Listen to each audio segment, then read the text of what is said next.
যতই চেষ্টা করি, সভা সেমিনার সম্মেলন করি, ঐক্যের ফেরিওয়ালা হয়ে যাই, ঐক্য হবে না। যাদের ঈমান এবং আমলে সলেহ এর মধ্যে ত্রুটি আছে তাদের সঙ্গে উলামায়ে দেওবন্দ, মাদারেসে দ্বীনিয়া, কওমিয়ার ঐক্য কোনোদিন সম্ভব নয়। পরিষ্কার এই বক্তব্য আমার। বাকি বলবেন রাজনৈতিক ঐক্য, রাজনৈতিক ঐক্যের ক্ষেত্রেও আমাকে সে বিষয়টাই দেখতে হবে। যাদের সঙ্গে আমার রাজনৈতিক ঐক্য হবে তাদের সঙ্গে রাজনৈতিক ঐক্যের কারণে আমার ঈমান এবং আমার আমলে সলেহ বাধাগ্রস্ত হবে কিনা, হতে পারে কিনা।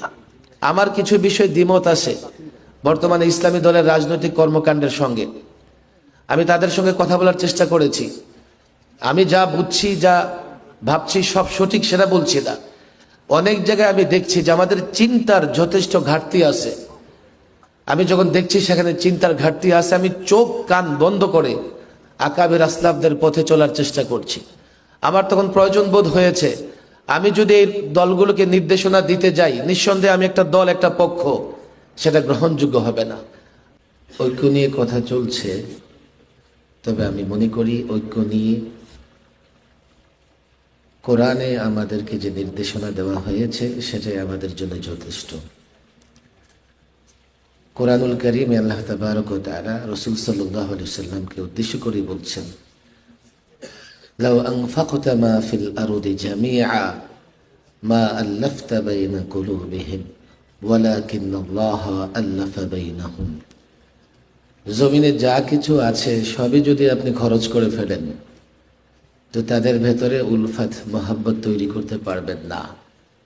ওয়ালাকিন্নাল্লাহা আল্লাফা বাইনাহুম, আল্লাহ তাবারক ওয়া তাআলা তাদের মধ্যে এবং আমরা যারা এখন এই প্রজন্মের আছি আমাদের মধ্যে আল্লাহ তাবারক ওয়া তাআলাই উলফত এবং মহাব্বত তৈরি করে দেবেন।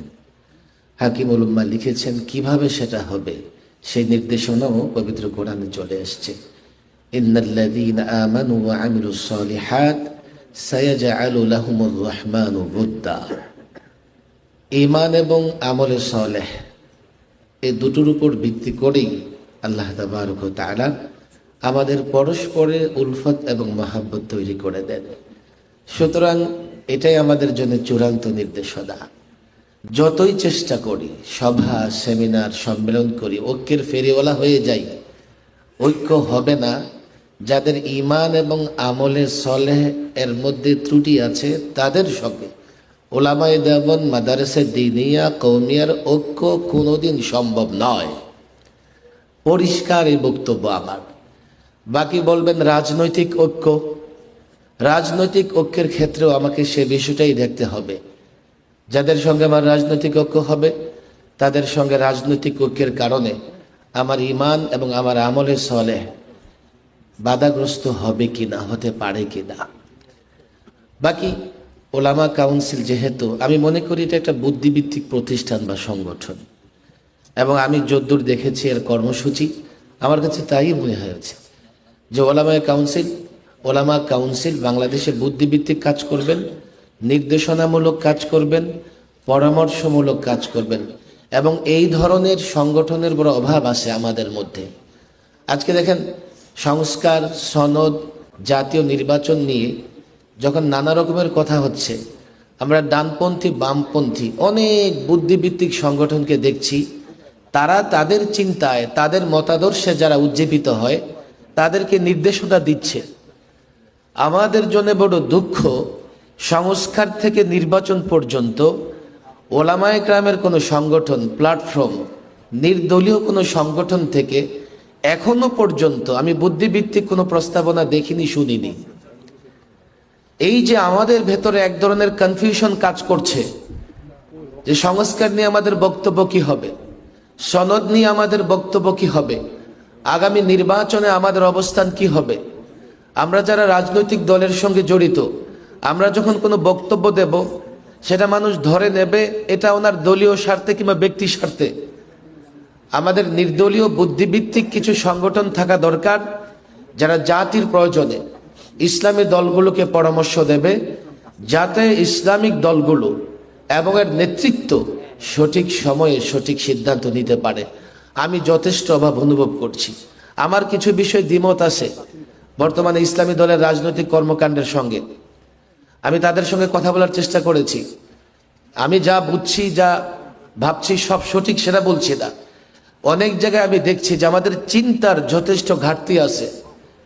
আমি যখন দেখছি সেখানে চিন্তার ঘাটতি আছে, আমি চোখ কান বন্ধ করে আকাবের আসলাফদের পথে চলার চেষ্টা করছি। আমার তখন প্রয়োজন বোধ হয়েছে, আমি যদি এই দলগুলোকে নির্দেশনা দিতে যাই, নিঃসন্দেহে আমি একটা দল, একটা পক্ষ, সেটা গ্রহণযোগ্য হবে না। আমি মনে করি মাওলানা মাহফুজুল হক সাহেব গ্রহণযোগ্য ব্যক্তিত্ব, বেফাকুল মাদারিস আল আরাবিয়ার মহাসচিব, উনি অরাজনৈতিক ব্যক্তিত্ব, চিন্তাশীল ব্যক্তিত্ব। উনি এই প্ল্যাটফর্ম থেকে অন্তত এখন আমরা যে সংকটে আছি, আমরা সংস্কার নিয়ে খুব আশাবাদী ছিলাম। আমি জানি না এই সংস্কার নিয়ে কেউ পড়াশোনা করে কিনা। আমি হতাশ। যেভাবে রাষ্ট্র মেরামত হবে, সংস্কার হবে আমরা চেয়েছিলাম, সেভাবে আমরা রাষ্ট্রের মেরামত এবং সংস্কার পাইনি। সনদ, জুলাই সনদে আমিও স্বাক্ষর করেছি। এই সনদ নিয়ে আমার যে প্রত্যাশা ছিল, আমি সেভাবে সনদকে পাইনি। আগামী নির্বাচন নিয়েও আমাদের একটা প্রত্যাশা আছে। জানি না সেই নির্বাচন আমাদের প্রত্যাশা অনুযায়ী ফলাফল আনবে কিনা।